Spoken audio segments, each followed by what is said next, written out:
Bueno, arrancamos entonces. Bueno, ahora sí, buenas tardes y gracias por formar parte del taller de servicios. Bueno, vamos a dar inicio a la primera presentación, que es confinamiento social en pandemia por COVID-19. Y la pregunta es, ¿dónde queda el espacio de ocio y el de trabajo?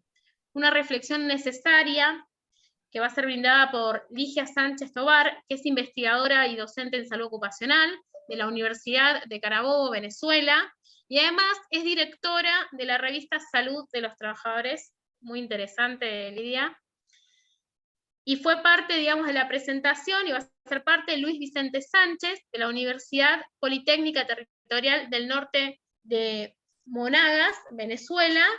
Así que bueno, a disposición, y le dejo la presentación a Ligia, y muchas gracias por estar, Ligia. Gracias.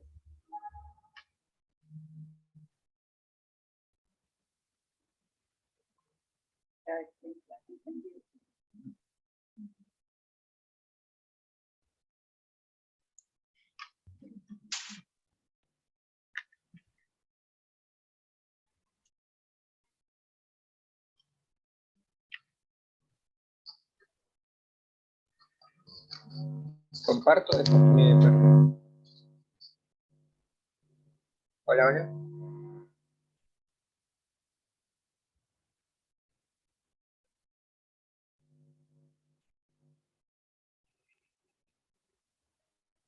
¿Comparto el video? Sí, adelante. Bien.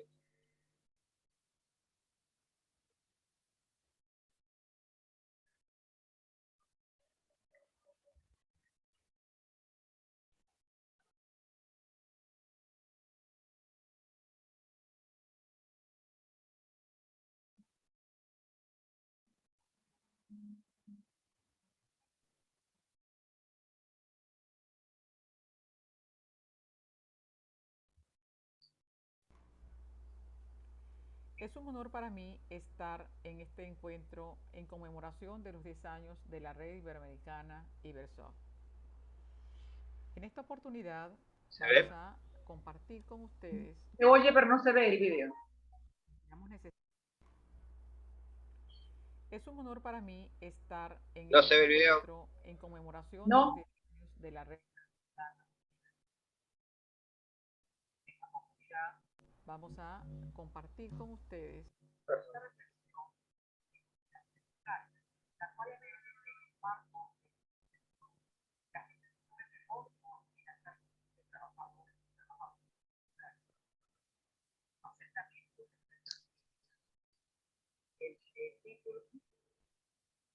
Perdón.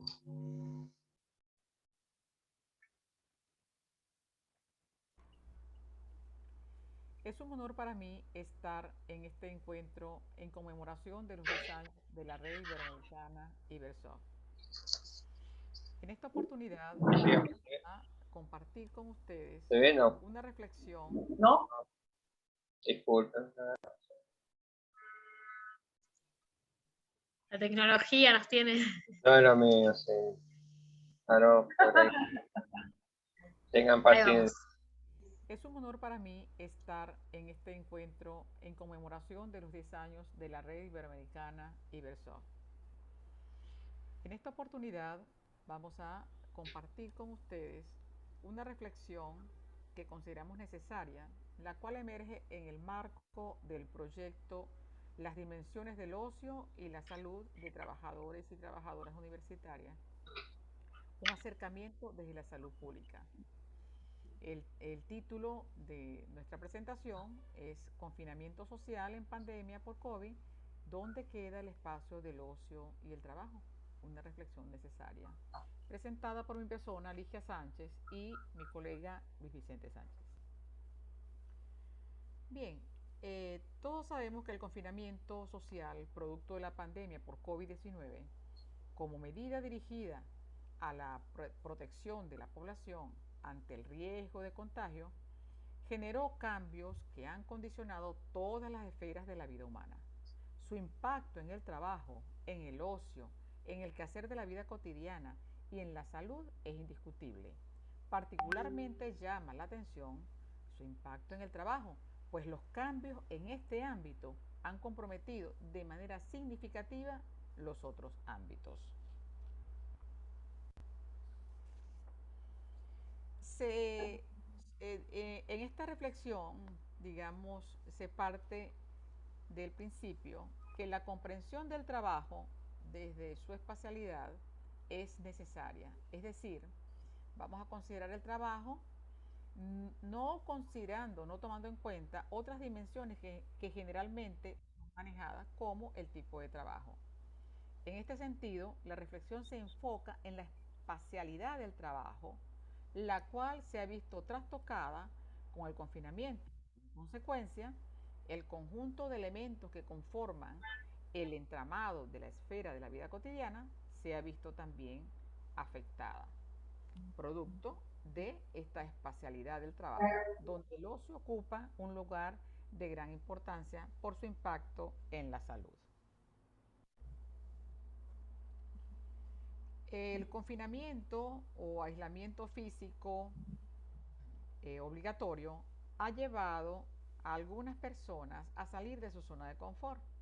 Aunado a esto, producto de la reorganización del trabajo, uno de los arreglos a los que se ha llegado es la implementación del trabajo flexible, trabajo remoto o teletrabajo, o lo que se ha llamado también hibridación del trabajo, lo cual refiere a jornadas en oficina combinadas con jornadas en casa o desde puntos remotos.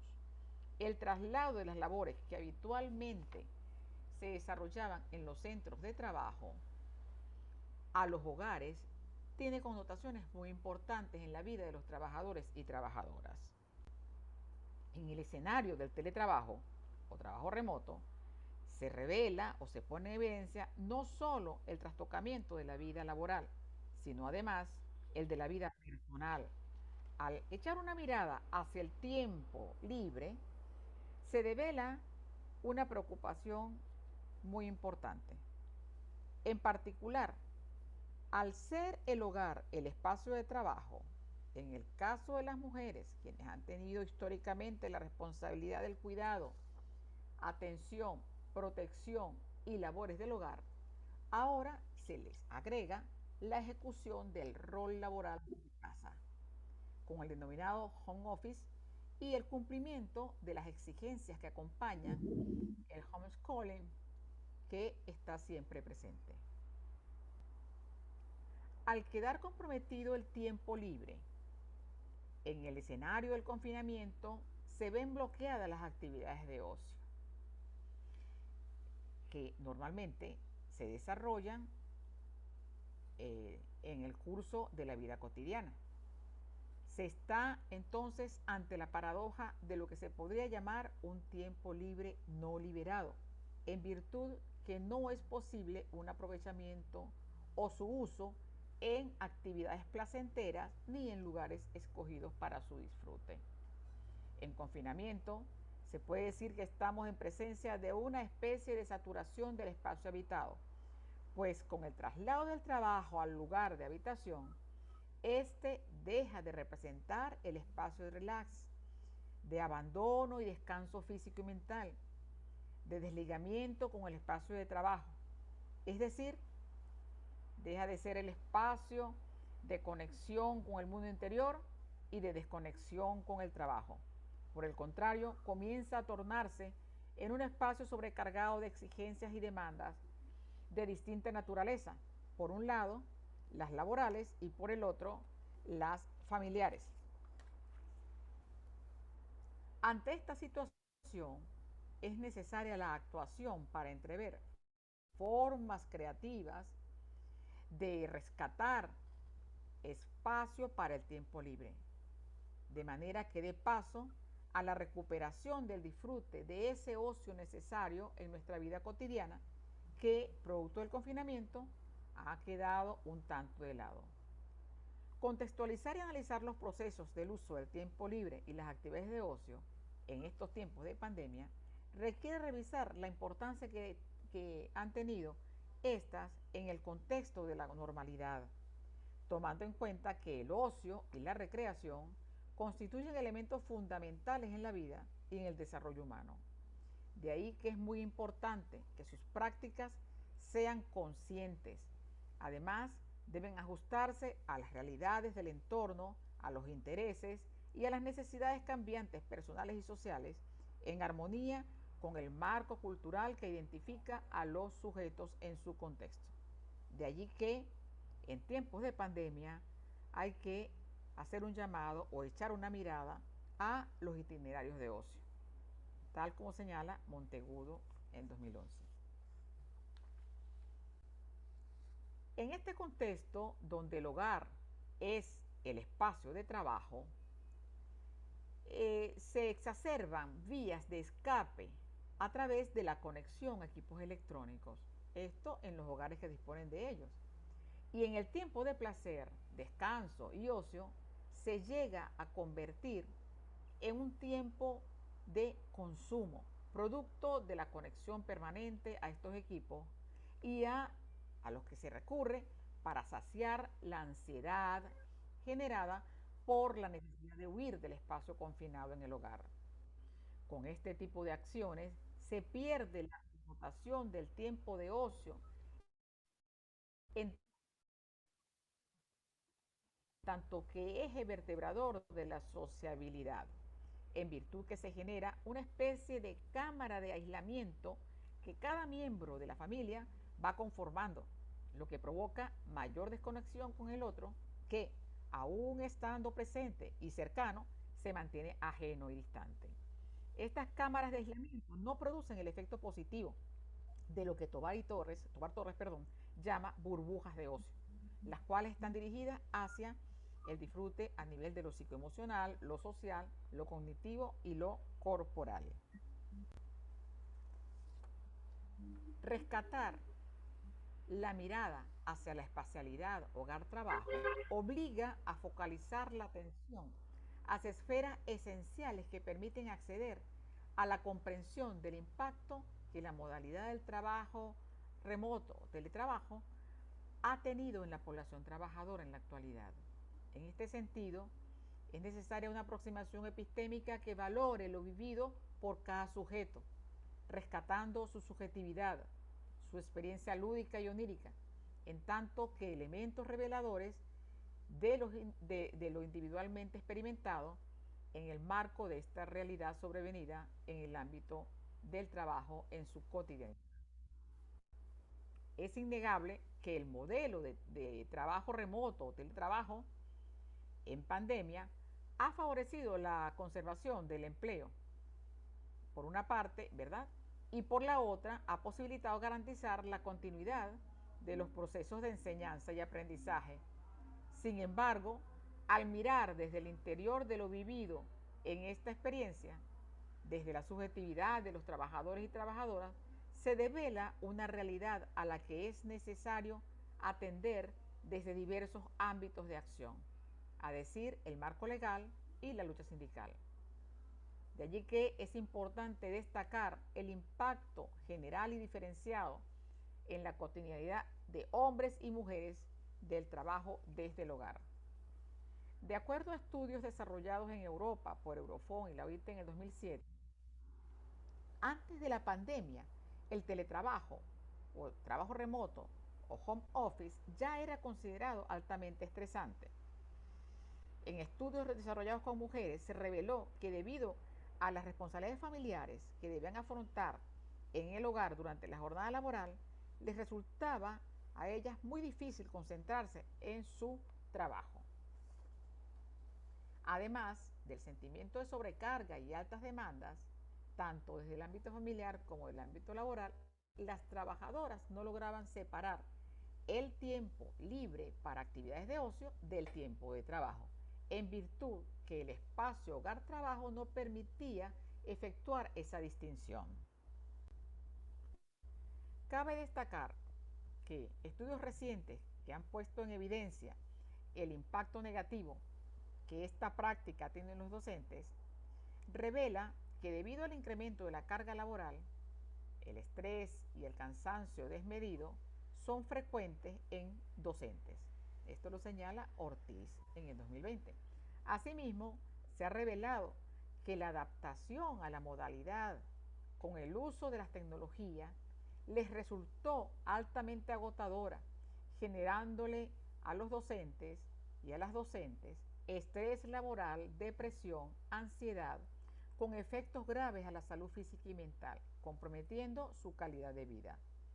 El establecimiento de las aulas en el propio hogar también fue un factor que suscitó presión, ya que para cumplir su propósito, en muchos casos, no se contaba con los recursos tecnológicos necesarios, y también el redoble de las horas necesarias para poder adaptarse a estas nuevas tecnologías y modificar los contenidos de las asignaturas que se dictaban de manera presencial a un aprendizaje remoto, generaba también un exceso de demandas a los trabajadores. El uso de las plataformas virtuales, la asignación de tareas y las formas de evaluarlas, así como la entrega de resultados, generaba también mucha presión. Finalmente, adicional a lo anterior, es importante señalar que es indudable la ausencia de garantía de las condiciones de seguridad e higiene en los espacios destinados al trabajo en el hogar. De ahí que resulta necesario diseñar marcos legales adecuados que estén dirigidos a la protección de la salud de la población trabajadora en esos particulares espacios de trabajo. Es por ello que la seguridad y la salud en el trabajo deberá adquirir una nueva dimensión, pasando de un paradigma tradicional centrado en gestionar los riesgos laborales para evitar accidentes del trabajo y enfermedades profesionales, a un nuevo paradigma que favorezca el abordaje de la realidad de la espacialidad hogar-trabajo como categoría que revela el nuevo escenario del trabajo y hace emerger la necesaria búsqueda de la valoración de los espacios y tiempos destinados a un ocio satisfactorio. Esto dirige la atención a una resignificación del valor del ocio, que esté referido a una realidad no solo en tiempos de pandemia. Todo esto, por supuesto, representa un nuevo reto en la lucha por la salud de los trabajadores. Muchas gracias por su atención.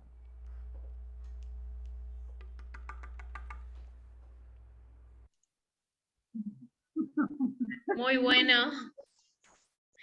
La verdad que súper completo, muy bueno, Ligia. Vamos a continuar y si le parece después empezamos con el debate de todas las presentaciones.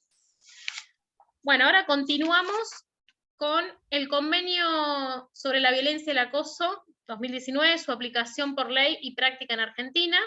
Va a disertar la doctora María Rocío Tilves, que pertenece a la Mar del Plata, Argentina. Así que bueno, te cedo la palabra, Rocío, y gracias por participar del taller.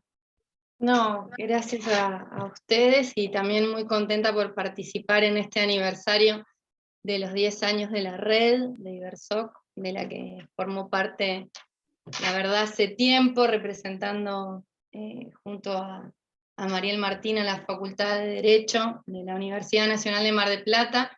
Bueno, también está el doctor Pedro Salorenti, que también pertenece a nuestra universidad. Y en realidad la elección de la ponencia, del tema de la ponencia en particular, es bueno porque me dedico al derecho del trabajo, tiene que ver con que es un tema de profunda actualidad para el mundo y para Argentina. Si bien el contexto emergencial del mundo del trabajo, digamos, nos lleva a surcar otros debates vinculados a la pandemia, pero también vinculados a otras cuestiones que exceden la coyuntura, pero que son de definición urgente para nuestro país de alguna manera, este instrumento internacional que Argentina ha ratificado, la verdad que es, yo lo llamo como una ola de aire fresco, en el sentido de tomar y haber adoptado una herramienta internacional que nos permite perfilar y traer los debates que realmente el mundo del trabajo del futuro, que ya llegó, como dice Patricio Rey, que ya está acá, realmente nos convoca. Como nos mostraba Ligia recién en su ponencia, la cuestión del teletrabajo, de la cuarentena, de los cambios que ha traído, digamos, de manera abrupta, la pandemia, también han modificado y han traído al centro de la escena temas como, por ejemplo, decíamos recién el teletrabajo, que Argentina sancionó un régimen para teletrabajo, regulando esta modalidad contractual y incorporando también nuevos derechos, como son el derecho a la desconexión digital y el derecho a compatibilizar tareas de cuidados, y en este sentido el convenio 190 también se enmarca en las nuevas líneas de trabajo que el Estado argentino ha tomado para trabajar cuestiones de salud laboral. Entonces este convenio 190, que tiene muy pocas ratificaciones, si bien fue adoptado por los países de la OIT en el 2019, Argentina lo ratificó el 23 de febrero del 2021, por lo tanto, como todos los convenios internacionales, o casi todos para ser más exacta, entra en vigor un año después. Este convenio, digamos, ya está siendo aplicado en ciertas áreas y en ciertos programas que el Estado argentino está favoreciendo en este momento. No sé si está disponible la presentación que yo compartí, principalmente para que no se vuelva pesado la cuestión de las definiciones, pero principalmente para decir que este convenio lo que favorece o lo que trae claridad es en relación a cómo los operadores jurídicos, los trabajadores, los sindicatos, los empresarios y el propio Estado vamos a encontrar un marco normativo que va a generar obligaciones para los estados, pero también para los particulares, para definir cómo vamos a tener que abordar los casos sobre violencia y acoso. Antes, cuando nosotros nos encontrábamos en cualquier organización, sea pública, sea privada, un problema de violencia o de acoso, tendríamos una especie de recorrido normativo por diferentes fuentes y armar como una especie de Frankenstein para poner a disposición una norma que proteja a las víctimas y que también favorezca a las organizaciones a determinar cómo actuar en estos casos de violencia y acoso. Bueno, este convenio internacional lo que hace es, con un espíritu y una nota de amplitud enorme, abordar precisamente este tema, el de la violencia y el acoso en el mundo del trabajo. ¿Qué es lo que establece? Bueno, establece un derecho humano laboral. O sea, así de significativo es este instrumento internacional que en su preámbulo se desarrolla, digamos, las mismas características que tienen los convenios fundamentales de la OIT y que incorpora principalmente la mirada en razón de género. Entonces, lo que plantea este convenio es determinar un conjunto de comportamientos y de prácticas que son violencia y acoso y que son inaceptables. Define el convenio violencia y acoso de manera conjunta, ¿no es cierto? Y que se pueden manifestar de una sola vez o en prácticas repetidas. Nosotros en Argentina tenemos una ley de violencia contra las mujeres que en realidad necesita que el daño se configure y que esto sea una acción sistemática de la cual la persona es víctima, y este convenio elimina esta cuestión de la sistematicidad, sino que basta con que una vez se cometa un comportamiento o una práctica inaceptable en la cual se dañe a este trabajador o esta trabajadora. A ver, cuando el convenio dice esto de prácticas inaceptables, lo que en realidad está favoreciendo es a visibilizar, a poner luz, a desmantelar prácticas telúricas, formas de comunicarse, que tienen que ver también con la violencia patriarcal. Porque en realidad nosotros como trabajadores y trabajadoras estamos por supuesto, en el marco de un sistema capitalista en el que hemos normado, hemos regulado esta situación de mando, esta situación de poder y de dependencia, que también se atraviesa, digamos, por estas situaciones que tienen que ver también con usos, costumbres, viejas prácticas y normalizaciones del patriarcado, digamos. Entonces, este convenio lo que hace es, además de hablar de violencia y acoso, favorece y establece la violencia y el acoso por razón de género. Y cuando habla también por razón de género, por supuesto que lo hace en relación a todas aquellas personas que forman parte del enorme arco de la diversidad, por supuesto. Si podés pasar por favor, la diapositiva, este convenio, el ámbito de aplicación tiene el mismo espíritu que tiene el convenio en general, que es una gran nota de amplitud, porque en realidad habla que es aplicable al mundo del trabajo, con lo que eso implica, o sea, el mundo del trabajo como una expresión eufemística en la que ingresan todas las categorías, ¿no? Digamos, no se acota a un estatus contractual. El mundo del trabajo implica a todos los que están vinculados de alguna manera, ya sean trabajadores, trabajadoras, autónomos, públicos o privados, personas que buscan trabajo, personas que fueron despedidas, proveedores. O sea que el convenio aplica no solamente a las relaciones laborales, sino también a las relaciones de producción. Pasantes, aprendices, voluntarios, y esa es la gran nota de amplitud que favorece este convenio, que instala este derecho humano laboral, que es que todos los ambientes de trabajo y todas las personas tenemos el derecho a trabajar libres de violencia y de acoso.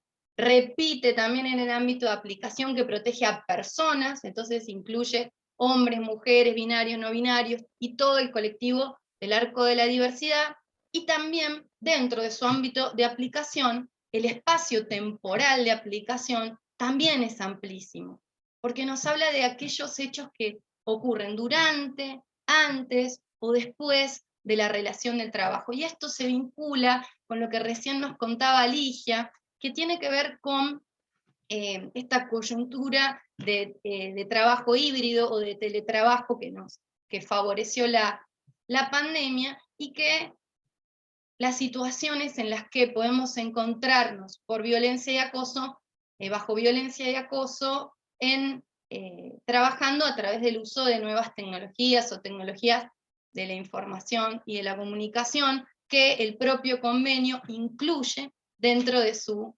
aplicación. Como les decía, si querés pasar, Daniel, otra nota característica de este convenio es el enlace con la violencia doméstica, porque el enfoque de género que tiene este convenio lo que favorece es que se borre el límite, ¿no es cierto?, y que se permita ver qué sucede en el ámbito privado. Por lo tanto, lo que nosotros antes consideramos un ámbito privado, hoy pasa a ser público. ¿Por qué? Porque lo que ocurre en el ámbito privado impacta directamente en nuestro trabajo, no solamente en la productividad, que también lo hace, sino también con la disponibilidad de las trabajadoras en su salud, en su seguridad, por supuesto, pero también en el desarrollo de un proyecto de vida autónomo para las mujeres. Entonces, incluir este enlace con la violencia doméstica favorece la comprensión de situaciones en que las mujeres o los colectivos de la diversidad se encuentran y que realmente impactan sobre su salud. ¿Cuáles son las medidas que el convenio favorece? Bueno, primero, la protección al despido arbitrario cuando una persona está siendo víctima de violencia doméstica. y también favorece otros dispositivos, como por ejemplo las licencias por violencia doméstica, que en el caso de nuestra universidad ha sido una de las pioneras en establecer, primero en instalar el debate, incluso antes de haber sido sancionado la ley, digamos, de ratificación de este convenio y adoptado en la OIT.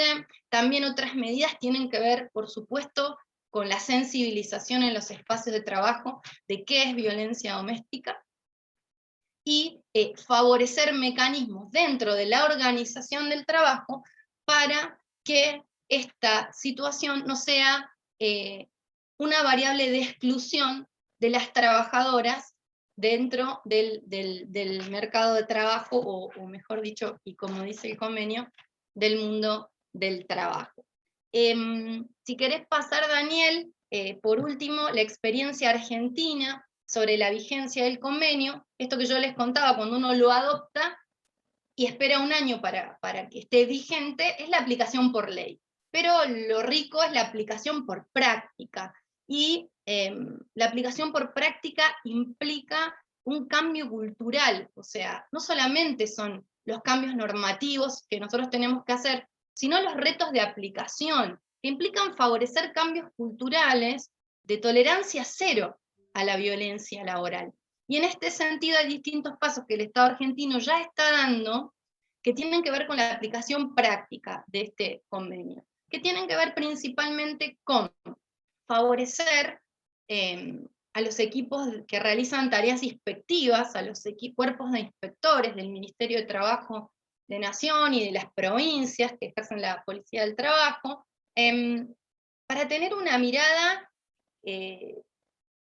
relativa a analizar los puestos y los procesos de trabajo desde la óptica de la violencia laboral. En este sentido, nosotros tenemos una ley que establece las sanciones por los incumplimientos vinculados a la salud y a la seguridad, y este convenio establece a los riesgos psicosociales como factores que impactan sobre la salud de los trabajadores y las trabajadoras y de todas las personas que pertenecen como decía recién, al enorme arco de la diversidad. Entonces, es muy importante esta acción que está llevando adelante el Estado sobre capacitación a inspectores e inspectoras para que puedan llevar e identificar estas situaciones en donde hay valencias violentas en la organización del trabajo en las empresas o organizaciones públicas o privadas. También, si querés pasar, Daniel, la diapositiva, otra de las acciones tiene que ver con desarrollar protocolos de actuación.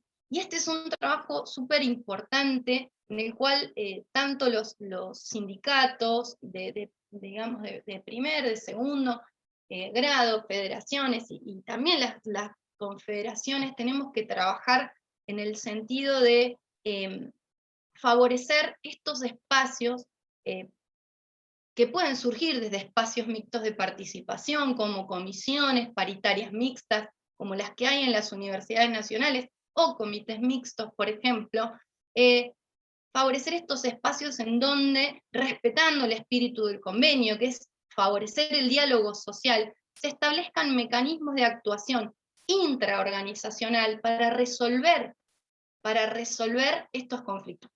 Por supuesto, respetando el debido proceso, por supuesto, otorgando garantías a las víctimas, por supuesto, gestando, de acuerdo a lo que dice la recomendación 206, que es la complementaria del convenio, espacios para solucionar y para prevenir estos conflictos sin dejar que se solucionen en la justicia, favorecer índices de litigiosidad y, por supuesto, victimizar y revictimizar a las personas que padecen este tipo de comportamientos que, como dice la definición del convenio, son inaceptables. Por último, también comenzar a aplicar esta norma internacional en las sentencias. Como les decía recién, la Argentina en este momento está trabajando en la producción de legislación específica.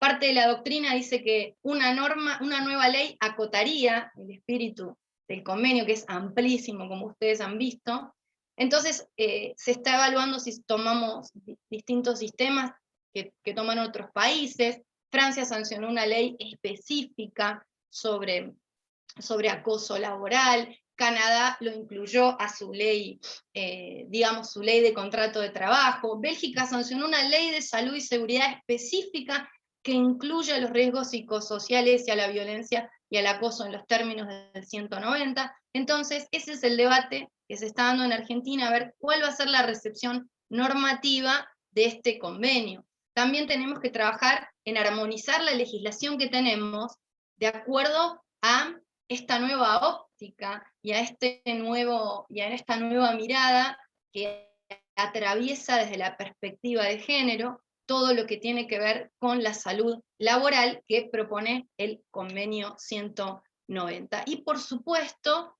fomentar la negociación colectiva para que los sectores de trabajadores y de empresarios encuentren de una manera consensuada los mecanismos para resolverlos, como decíamos recién, protocolización, por ejemplo, intrainstitucionalmente.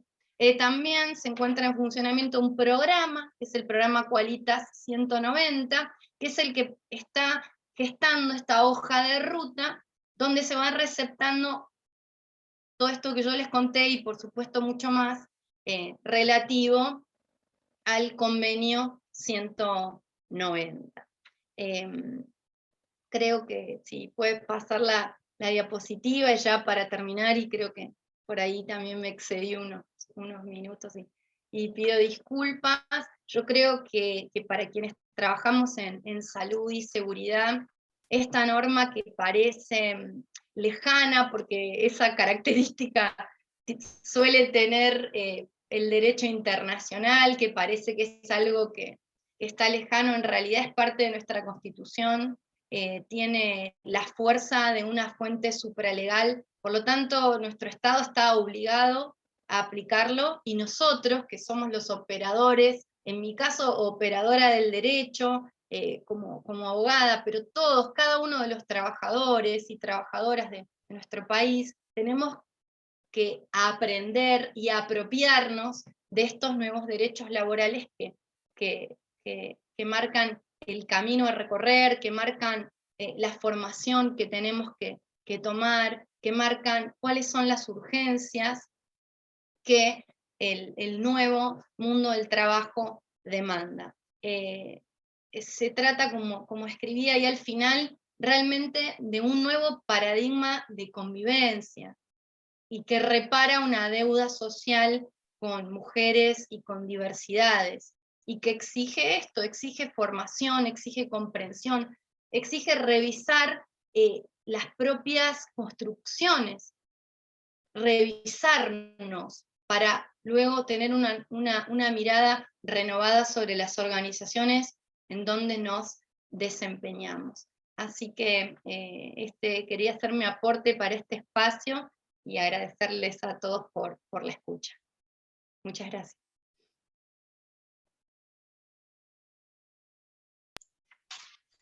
Muchas gracias a vos, compañera Rocío. Bueno, vamos a continuar. Bueno, ahora es el turno del título: La regulación mediante paritarias del trabajo docente universitario durante la pandemia. Es la experiencia de ADUM, que es la agremiación de docentes universitarios marplatenses de Argentina, y va a exponer el doctor Pedro Mariano Sangiorenti. Adelante, compañero. Bueno, muy buenas tardes a todos y todas. Es un gusto estar con ustedes una vez más. Con algunos ya nos hemos visto. Y lo que voy a tratar de contarles en estos 10-15 minutos es cómo pudimos hacer para regular los cambios en la modalidad de trabajo que se produjeron en la pandemia. Nosotros tenemos un convenio colectivo de trabajo que se firmó en el año 2014 y que fue promulgado por un decreto presidencial, el decreto 1246 del año 2015, y que rige para todos los docentes de las universidades nacionales de Argentina, las que estaban vigentes en ese momento y las que se pueden crear a partir de entonces.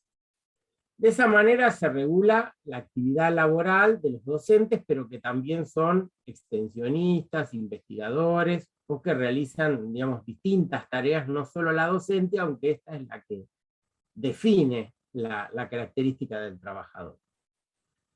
Y en ese convenio colectivo, que lo discutimos, digamos, nosotros lo tuvimos como proyecto desde el año 1994 y llevó 20 años, pero 4 años de discusión plena, en el que previmos todo lo que era posible prever hasta ese momento. Algunas cosas de las que previmos no quedaron en el convenio, pero sí tiene la característica de ser un convenio bastante moderno y que incorpora figuras, por ejemplo, las parejas del mismo sexo, para decirles como una cuestión que era impensada en los convenios colectivos de trabajo de Argentina de la década del 70, etc.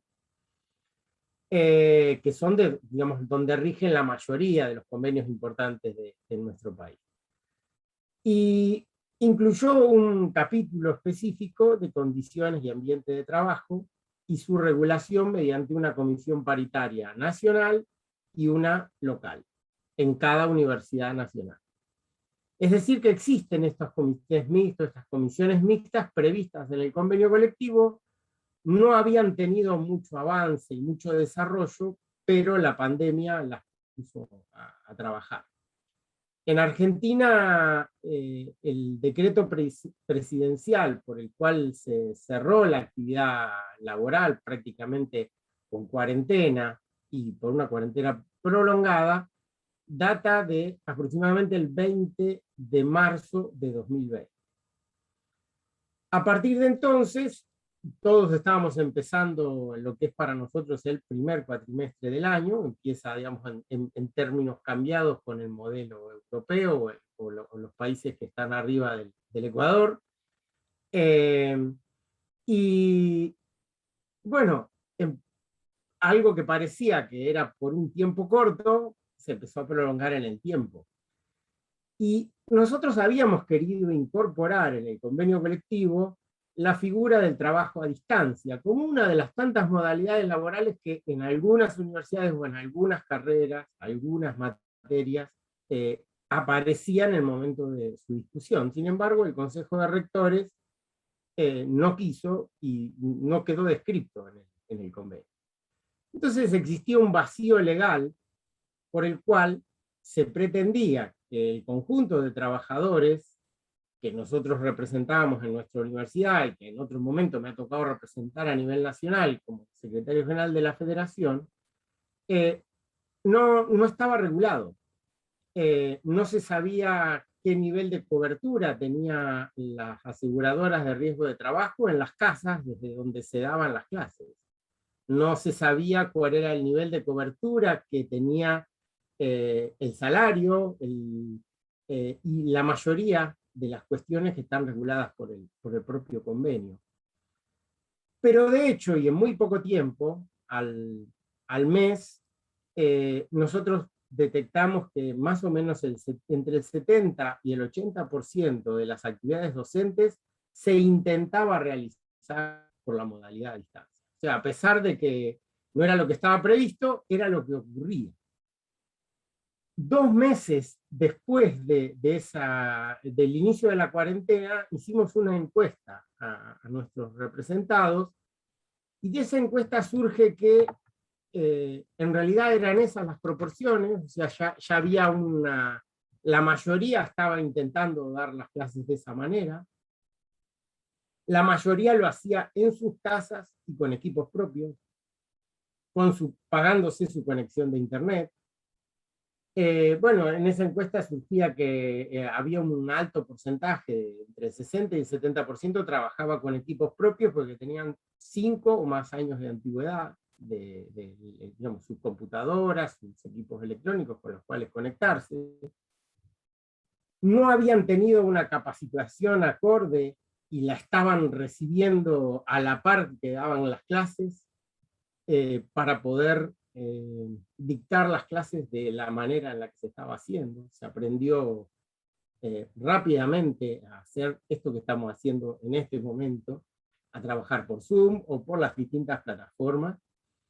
Y eso se hizo prácticamente sin el apoyo de las instituciones universitarias, que recién después del tercer mes empezaron a tener un tímido acompañamiento. Y fue recién en junio, a principios del mes de junio, exactamente es el 19 de junio, que se firma un acta nacional que dice el trabajo virtual, el trabajo docente en un contexto virtual es reconocido. Es decir, hasta ese momento no tenía el reconocimiento formal, por lo que les decía, se suponía que el trabajo docente era presencial. Y a partir de entonces es que recibimos distintos tipos de reconocimientos y coberturas, como por ejemplo este de los accidentes laborales en el hogar. Se podían producir en el lugar de trabajo. Y antes no. Y apareció el tema de las dispensas, que recién mencionaba Rocío, o el tema de la necesidad del derecho a la desconexión, porque también, como vimos en esa encuesta que ya habíamos hecho a los 2 meses del inicio, todos los docentes estaban trabajando un mayor número de horas de las que se preveía, y fuera de los horarios que habían previsto trabajar durante ese cuatrimestre. O sea, se había ampliado y había avanzado sobre zonas del horario diario y semanal en las que no estaba la previsión. Y a pesar de eso, en esa encuesta, el 90% de los docentes decía, hay que seguir así, porque es la única manera de que esto sirva para algo. Digamos. A pesar de eso, a pesar del cansancio, a pesar de los mayores esfuerzos que implicaba, también a la vez nos decían, bueno, pero ¿qué vamos a hacer? Hay que hacer esto. Al regularse vía la paritaria nacional, aparecieron algunos pequeños avances. Por lo menos empezamos a dar esta discusión que está prevista en otra parte del convenio colectivo de trabajo, que es la necesidad de contar con el equipamiento provisto por, lo llamo así, la patronal, pero es la Universidad Nacional. La universidad te tiene que dar los insumos para que vos puedas trabajar de esta manera. Y aparecieron tímidamente algunas cuestiones, como algunos cursos que se empezaron a dar para que los docentes se entrenen en el formato de dictar clases, primero dictar clases y después de tomar exámenes de esa manera, con todo lo que implica. Es también otra tarea diferente. Y luego aparecieron sistemas de créditos, algunos gestionados a nivel nacional y otros a nivel local, que permitieron que los docentes pudieran actualizar su equipamiento electrónico, mejorar, pero a cargo del docente, porque cuando digo crédito, estoy diciendo de algo que se entrega, pero que hay que pagar. Y en que en todo caso hay alguna mejora, porque las cuotas son un poco más baratas, o los equipos que se consiguen, o lo que fuere, pero es algo que si bien es una mejora, es pequeña y no está dando cumplimiento a la cuestión central de que debe proveer la institución universitaria ese tipo de equipamiento.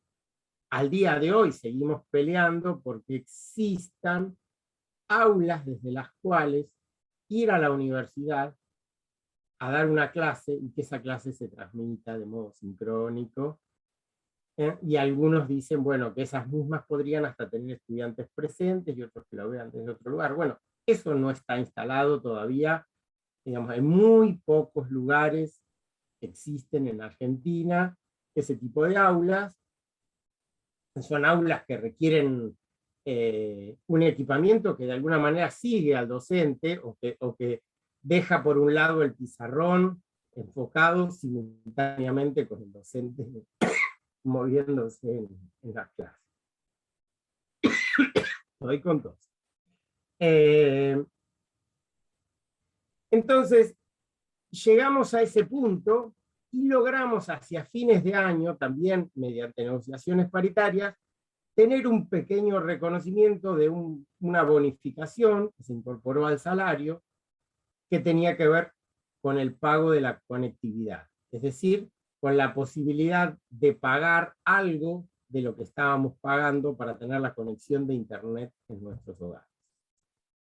Eso se hizo a escala nacional, al principio fue por unos meses, y durante este año ya se hizo más prolongado en el tiempo, más o menos unos 10 meses están cubiertos de este año, y ya está previsto la cobertura hasta marzo del 2022, con un incremento incluso en el valor de esos bonos. Lo otro que tuvimos que regular mediante acuerdos paritarios locales fue la realización y la posibilidad de continuar con la realización de los concursos docentes. En Argentina, el modelo universitario implica concursos públicos de oposición y antecedentes, en el cual hay un jurado compuesto por pares evaluadores, pero también, según las universidades, también pueden participar graduados y estudiantes del propio jurado, y eso es para la selección de los docentes y para concursar los cargos regulares u ordinarios de las universidades. Muchos de esos concursos no se podían realizar por la pandemia. Bueno, la paritaria previó distintas modalidades en las cuales, si había un único postulante, se pudieran hacer de modo virtual, y si no era así, no se podían hacer, y luego se pasó, a medida de que la pandemia fue permitiendo algunas actividades, se permitió que se realizaran los concursos con algunos jurados de manera virtual y otros presenciales, pero de manera presencial si había más de un postulante, etcétera, etcétera. O sea, se fue regulando paulatinamente y de diferente manera la posibilidad de dar continuidad. Y también, en la medida que lo fue permitiendo lo fueron permitiendo las condiciones sanitarias, distintas actividades, empezando por los trabajos prácticos de las materias que requieren laboratorio, las de medicina, las de enfermería, las de química, bioquímica, etcétera, empezaron a habilitarse de manera paulatina para que se pudieran realizar también mediante la paritaria. Las escuelas, en la medida que los colegios fueron adaptándose, los colegios secundarios, los jardines, también las escuelas que dependen de las universidades, los jardines, fueron habilitando, y eso se hizo también en un trabajo en el cual la paritaria tenía mucho que ver. Y por último llegamos al estado de situación actual. En el estado de situación actual, lo que podemos decir es que hoy estamos analizando, Argentina tiene la posibilidad, por tener en este momento, al día de hoy, al menos con una dosis de la vacuna al 80% de la población. Con 2 dosis de la vacuna al 60% de la población. Y ya empieza la tercera dosis para distintos grupos. Y con una baja cantidad de casos, muy diferente a lo que está ocurriendo en Europa o Estados Unidos en este preciso momento, y que nos hace pensar que quizá esto se prolongue en el tiempo, de continuar así también la campaña de vacunación, los cuidados, etc. Estamos pensando en cuáles van a ser las condiciones de 2022. Porque lo que nosotros decimos es, nuestro trabajo no es virtual. Nuestro trabajo es presencial, para eso concursamos, para eso queremos trabajar de esa manera, queremos volver a trabajar de manera plena. Y en este momento lo que estamos exigiendo, tanto a nivel nacional como a nivel de cada universidad, es que podamos firmar acuerdos de principios del año que viene, entre febrero y marzo, que nos permitan garantizar la mayor cantidad de actividades de modo presencial. estamos enfrentando una campaña en la cual gobierno, rectores, distintos actores están diciendo la virtualidad vino para quedarse. Y dentro de eso dicen muchas cosas que modifican realmente las condiciones de trabajo y que no vamos a aceptar alegremente. Por lo tanto, queremos discutir qué quiere decir eso. Sabemos que hemos adquirido una herramienta, no la vamos a desperdiciar, queremos que se siga aprovechando, pero en realidad, en todo caso, lo que queremos hacer es algo, puede ser algo similar a lo de la ley de teletrabajo, que en Argentina se sancionó, pero en principio es para trabajadores privados y no en condiciones de pandemia. Es una ley laboral para cuando no hay pandemia, cómo se trabaja de manera regulada y a distancia, que puede ser incluso hasta en lugares que provea el propio empleador para realizar el trabajo a distancia, puede ser en las casas, puede no serlo. Bueno, queremos discutir qué significa eso. Queremos volver a discutir lo que no pudimos poner en el convenio colectivo en el 2014-2015. Entonces, esa es la discusión actual y ya estamos generando propuestas para eso. Propuestas que tienen que ver con la presencia o no de estas aulas que permiten dar clases virtuales, pero que provee o genera la propia institución, y la posibilidad de que si alguien tiene que hacer el trabajo de esta manera, entonces ahí sí, por ser pocos, porque deberían ser los menos, deberían contar con todos los elementos, y estos elementos deberían ser provistos por quien genera la necesidad de la situación del trabajo virtual. Bueno, hasta ahí, así no me extiendo mucho más.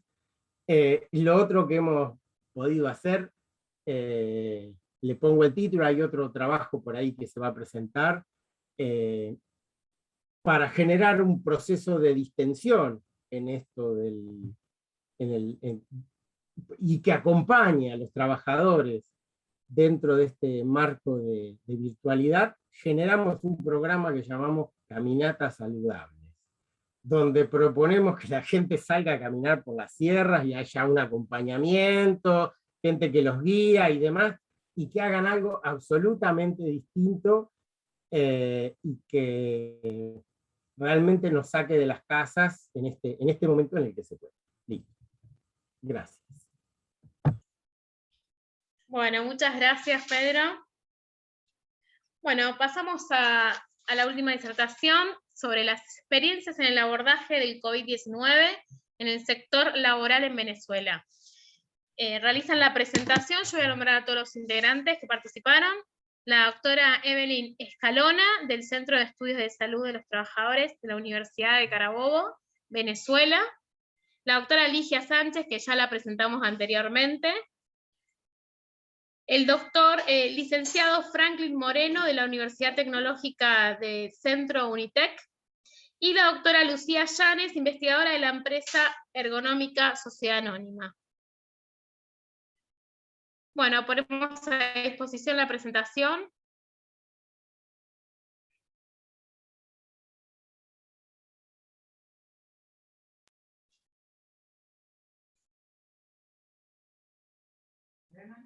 Sí. Ligia, ¿están ahí?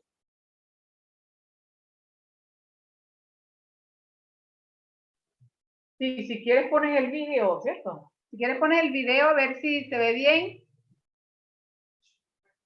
Bueno, ahí le pedimos a Daniel. Sí.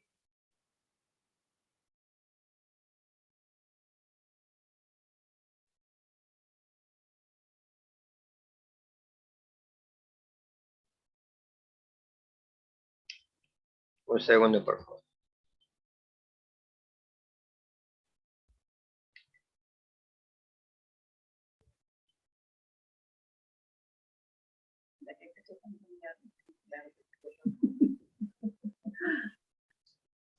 Este era el ponencia Ligia. El de dice que dice Franklin Moreno. El primero. Primero.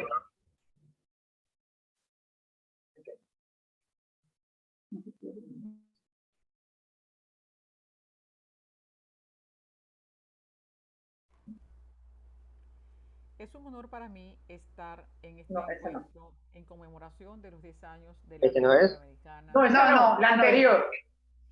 La primera. Vamos a compartir con ustedes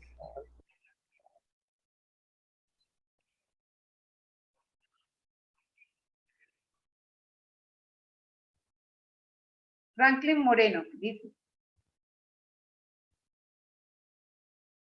Sí. Es como que no arranca, me parece, pero a ver. Bueno, sí. Sino que ponga la. Si no pones láminas, sí. Ponga las láminas entonces. Y tú les pones. Ajá.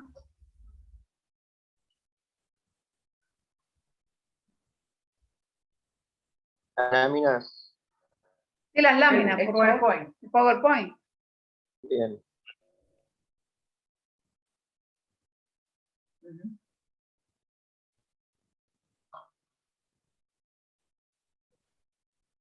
Un segundo, por favor.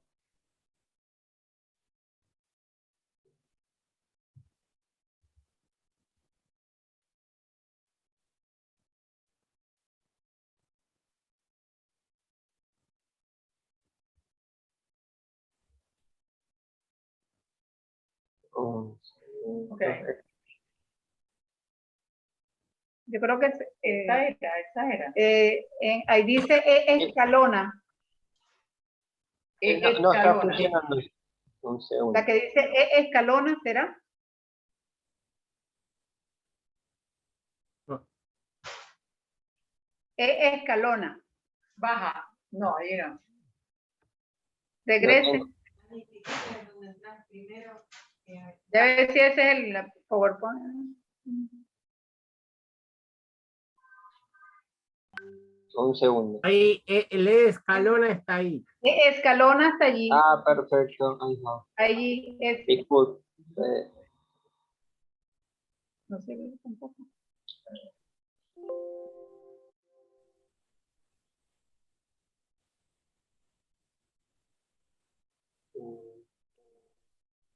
Antes lo había abierto.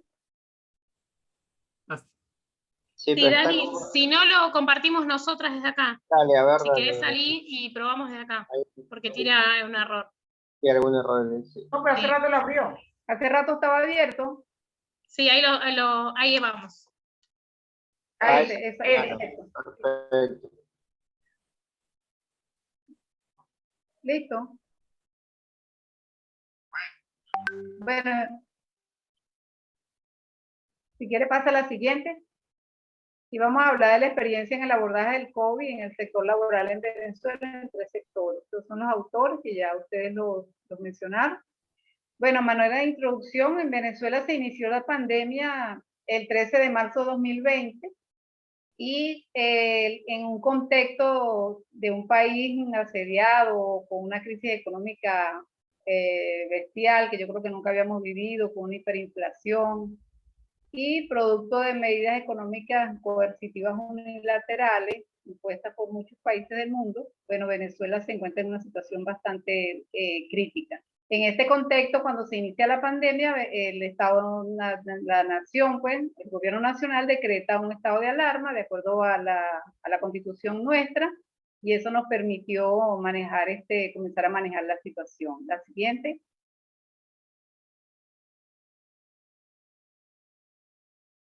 Siguiente. Ajá. La siguiente. Ajá, ok.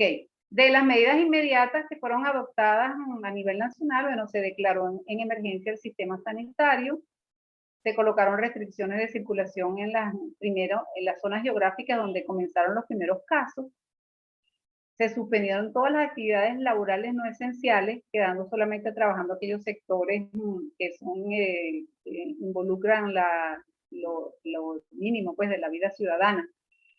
Se suspendieron todas las actividades académicas en todos los niveles y se instituyó desde ese mismo momento, el 13 de marzo, el uso obligatorio de la mascarilla en toda la población.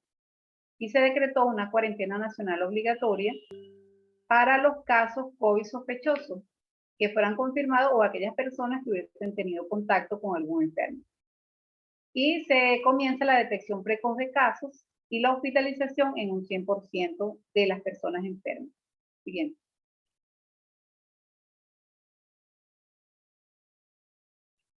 Bueno, el objetivo de esta disertación fue conocer los detalles del proceso vivido durante la pandemia en el sector laboral venezolano y reflexionar sobre los aciertos y también sobre las dificultades. Siguiente. Trabajamos en 3 sectores. En una empresa productora de cartón, en una empresa de productos químicos y en una de alojamiento turístico.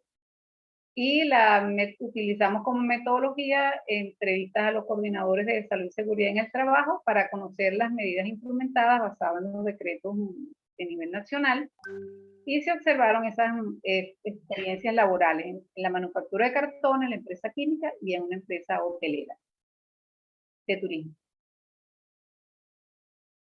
Siguiente. Bueno, de los elementos así comunes que es importante señalar, a raíz de la pandemia, en los centros de trabajo en Venezuela se adoptaron una serie de medidas legales.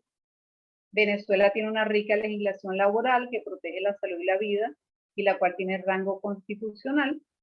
Tenemos la Ley Orgánica de Prevención, Condiciones y Medio Ambiente de Trabajo, que a partir del 2005 fue reformulada, y de ella se desprenden la obligación de los comités de seguridad y salud laboral en todo centro de trabajo, el nombramiento o elección por la base de los delegados de prevención por empresa, los servicios de salud y seguridad en el trabajo que deben crear los patronos, y los programas de seguridad y salud en el trabajo que todo centro de trabajo debe tener, que se desprenden de la ley. Siguiente.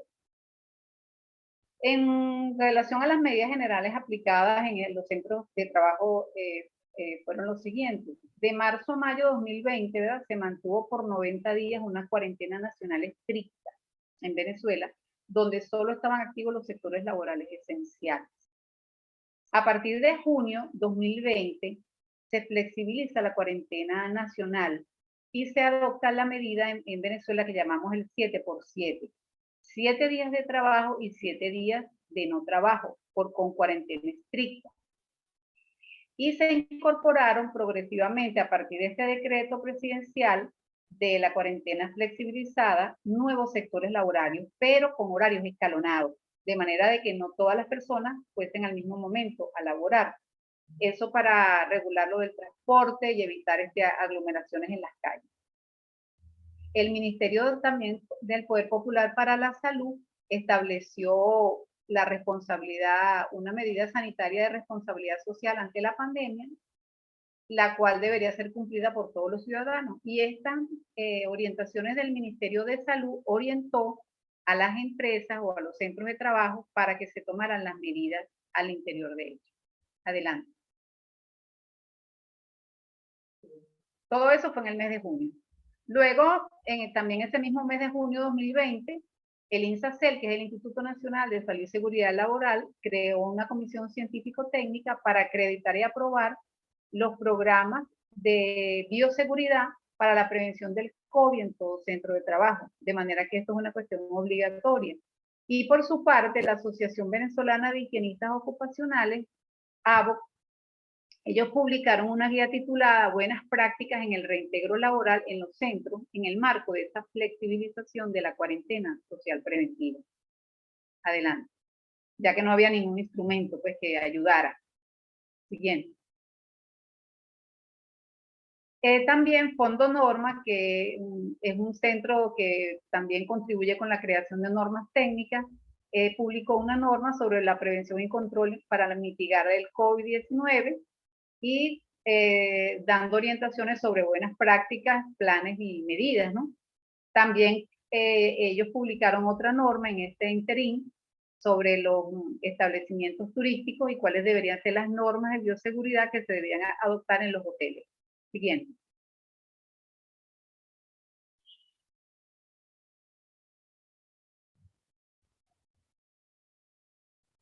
En relación a la experiencia y los aciertos en estos 3 centros evaluados, en todo se instrumentó el decreto de las medidas decretadas por el Ejecutivo Nacional sobre el estado de alarma, se implementó la cuarentena nacional consciente. Esto llevó a que las empresas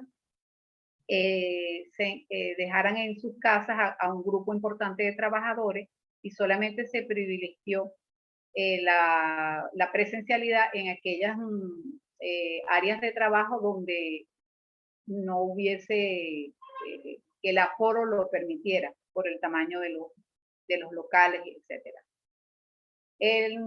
Todos los trabajadores debían tener una protección especial, quien sea los vulnerables, no, la anterior, por favor, la diapositiva, ajá, exacto. Debe haber una protección especial a los trabajadores vulnerables, de acuerdo a ellos, lo que era embarazadas, trabajadores con patologías crónicas, y todos ellos deberían ser dejados en cuarentena basado en el decreto presidencial. Y también se efectuaron cambios a nivel de la organización del trabajo, reorganizando horarios, turnos y reducción de la presencia de trabajadores que asistían a los centros de trabajo. Esto con el fin de cumplir con evitar la aglomeración de personas o distanciamiento físico. Siguiente. En esos elementos comunes de aciertos, ¿verdad? También en todos estos centros evaluados se elaboraron protocolos de bioseguridad, se instrumentó la detección precoz de casos con encuesta de vigilancia al ingresar los trabajadores y el control, lo que llamamos la termovigilancia o control de la temperatura corporal, el uso obligatorio de los equipos de protección personal, dentro de ellos la mascarilla, la desinfección de manos al ingreso a la empresa y también en diferentes puntos dentro de las empresas, y el mantenimiento del distanciamiento social o distanciamiento físico. Solamente en una de ellas colocaron la desinfección del calzado y en todas sí se mantuvo las charlas de seguridad. Siguiente.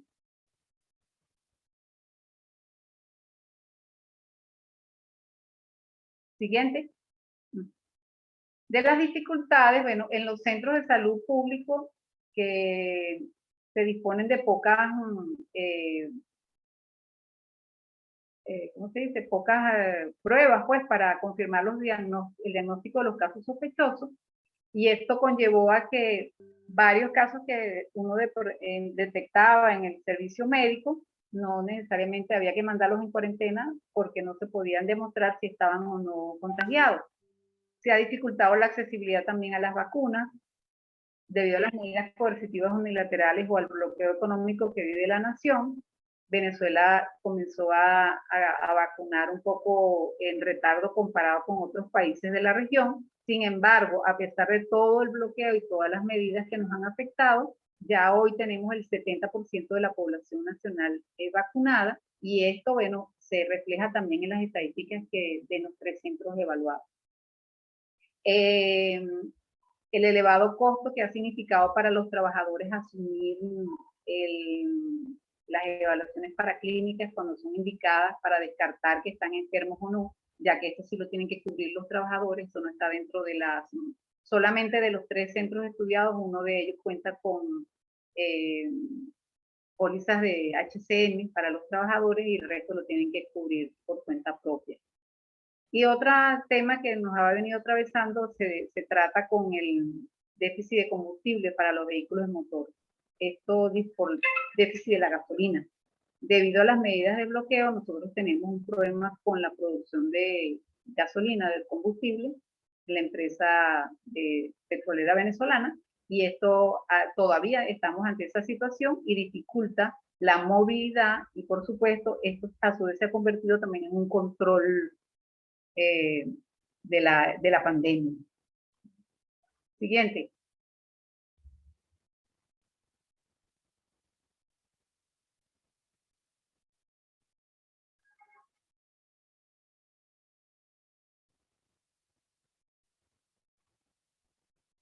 Bueno, comparando los 3 centros, el grupo de trabajadores activos, si vemos las 3 empresas, oscilaron entre un 42 y un 85% de los trabajadores que asistían regularmente presencialmente a las empresas. El resto se quedó en cuarentena radical, siendo más alto el grupo del alojamiento turístico, obviamente porque son las actividades que quedaron activas, que eran mínimas. Del total de eso, sobre la base del total de trabajadores. En relación a los casos comunitarios confirmados por COVID-19 en los trabajadores que asistían al centro laboral, en la empresa de cartones fue donde tuvimos mayor número de casos, seguido de la del alojamiento turístico también. Y luego, en último, la empresa química. Seguido. Siguiente. La siguiente.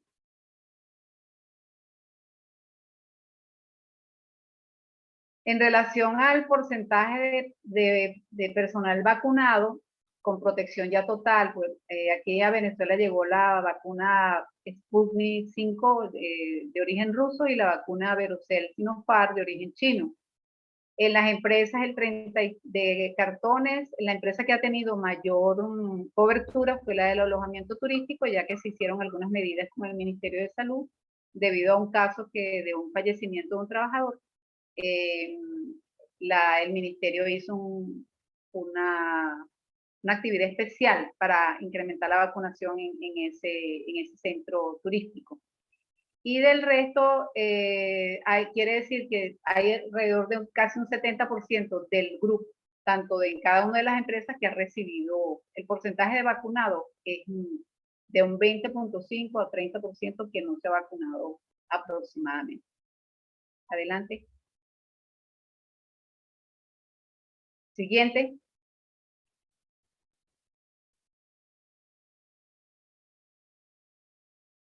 La siguiente.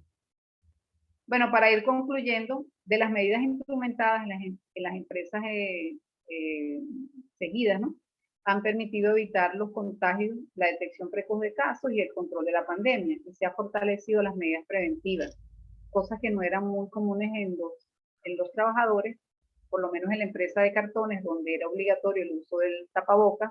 Hoy en día, con la medida de la pandemia, ha favorecido que proteja también para el polvo inerte allí.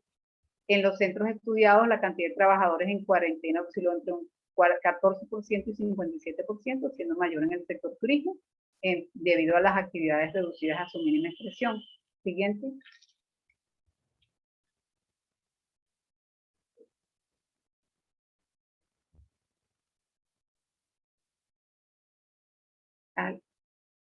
La siguiente.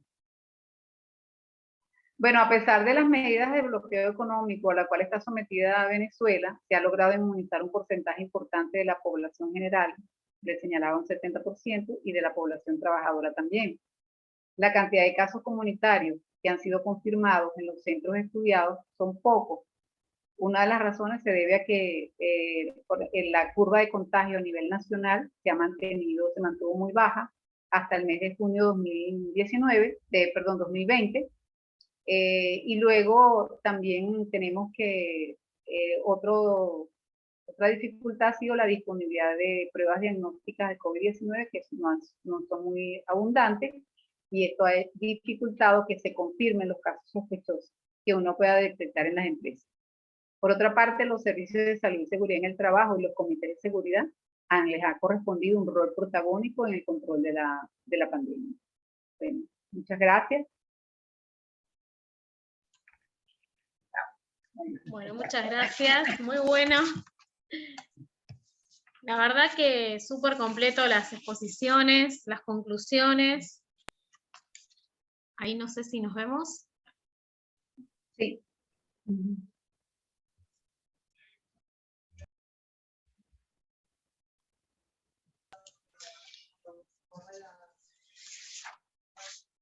Bueno, ahí yo sigo viendo igual la pantalla compartida, pero hay como un pequeño delay, no sé si es por la sesión, que hay varias en simultáneo, por eso capaz que vemos todo con delay. A ver, un poco nos quedan unos 15 minutos para sacar conclusiones. Me quedo con algo que tiene, creo que en común en todas las ponencias. Qué importante es tener herramientas como los comités que fuimos marcando de salud y seguridad, y en el caso del convenio 190, un poco los países que van ratificando tener su ley nacional. Yo creo que en todos nos atravesó, no sé si están de acuerdo, esas herramientas que el movimiento obrero logra, digamos, poner firmemente, como decían ustedes, que quedó en evidencia muchas cuestiones referidas a esto y cómo se empezó a articular con las herramientas que ya teníamos y que no veníamos en muchos lados. Yo vengo del sector privado de energía eléctrica y cuesta poner en funcionamiento comité. Así que bueno, nada, lo quería decir porque me pareció que en todas las ponencias nos atravesó ese tema, que qué importante es seguir trabajando y reforzando esas herramientas que tenemos. No sé si tienen alguna consulta, no sé si quieren debatir sobre algo puntual. Yo tengo una pregunta, si quieren rompo el hielo como moderadora, para Pedro, porque es un tema que me interesa, el tema de vos hablabas, la nueva modalidad de las clases sincrónicas. ¿Cómo ven los trabajadores y trabajadoras esta nueva modalidad? Yo entiendo que vos decías que hay que negociarlas en paritaria y demás, pero nada, ¿cómo lo ven esta nueva modalidad los trabajadores y trabajadoras en base a lo que comentaste, Pedro? Bueno, yo diría que estamos ante un momento donde se registran por lo menos 2 o 3 posiciones. En algunos casos, el hecho de poder trabajar de las casas, desde las casas, genera alguna comodidad, que no se le generan dificultades por hacerlo de esa manera, y algunos preferirían seguir haciendo eso. Cuando hace un año aproximadamente eso no era la demanda es queremos el aula ya. El tema de la posibilidad de la actividad híbrida, es decir, con las 2 modalidades, bueno, hay una cuestión, digamos, y habría que separarlo en 2 modelos, el sincrónico y el no sincrónico. El sincrónico es el que ocurre como estamos dando la clase y hay otros que lo están escuchando en ese preciso momento en vivo. Y en ese caso tendríamos estudiantes presentes en las clases y se estaría transmitiendo para otros. Lo que estamos discutiendo en este momento para eso, y la otra es hacer eso y que quede grabado, entonces hay otros estudiantes que lo van a ver en algún momento que queda guardado por ahí. Lo que estamos viendo es que para algunos casos podría tener alguna ventaja para estudiantes no residentes, y se ha tomado como una especie de dispensa hasta fin de este ciclo lectivo, de que, bueno, por más que mejoren las condiciones sanitarias, y aun cuando las aulas puedan albergar a todos esos estudiantes que tenemos, porque las dimensiones, a pesar de las restricciones o las distancias que hay que tener, pudieran volver, bueno, mejor sigamos en este momento haciendo lo que podemos. Pero para principios del 2022, hay 3 o 4 preguntas que no están contestadas. En Argentina, por suerte, tenemos universidades públicas, masivas, no aranceladas, pero eso implica que en los primeros y segundos años de algunas carreras, que son muy numerosas, no contamos con las aulas mínimas necesarias como para albergar a esos alumnos que antes se hacinaban en el aula para poder escuchar una clase, sobre todo en los primeros años. Entonces, se está pensando ahí que en esas materias que son numerosas debería haber docentes que en todo caso pudieran transmitir algunas clases, y sobre todo en las comisiones de trabajos prácticos para garantizarlo, y otros lo hicieran de manera presencial. Pero eso solo es posible de ser pensado en aquellos lugares, en aquellas materias, asignaturas, cursos, como se llame, que tienen un plantel docente que lo permita. Porque si no es la misma persona la que tiene que hacer una cosa y después tiene que hacer la otra. Entonces, esa es la discusión. Y lo que nosotros no queremos es volver a ese estado que tuvimos entre marzo y junio, donde considerábamos al trabajo necesario de ser hecho, pero era voluntario por no estar regulado. Queremos una regulación, queremos que esté claro cuáles son las condiciones. Y quizá quien tenga que dar sus clases de manera virtual, a distancia, tenga que tener todos los elementos provistos, ya sea en el lugar de la universidad o en su casa. Pero eso es lo que estamos pensando hasta ahora, y no queremos dejarnos llevar por la comodidad de algunos pocos que pueden decir, sí, yo preferiría seguir así. Bien, gracias. Sí, es un tema, la verdad, que nada, nos pasa a todos esto de esta nueva modalidad. También creo que genera una falta de oportunidades el tema de quedarnos en casa para los que no tienen, no están cómodos en sus casas, como bien contaba Ligia al principio, la cuestión de que se cruzan las tareas de cuidado, la conexión a internet, porque no le está generando oportunidad a alguien que por vivir en determinada zona no funciona o no tiene buen acceso a internet. Entonces, también una cuestión de, si bien esto se hablaba un poco, como dijo Rocío, del futuro del trabajo que llegó rápido, que lo asoció al tema del Indio Solari, que el futuro llegó hace rato, bueno, llegó el futuro del trabajo, pero tenemos que, creo,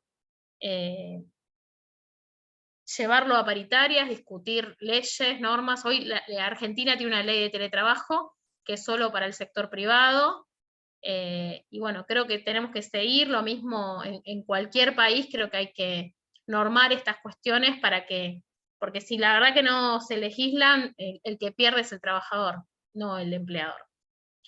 Ahí tengo la mano levantada de Mariel. Hola, buenas tardes a Hola, todos Mariel. y a todas.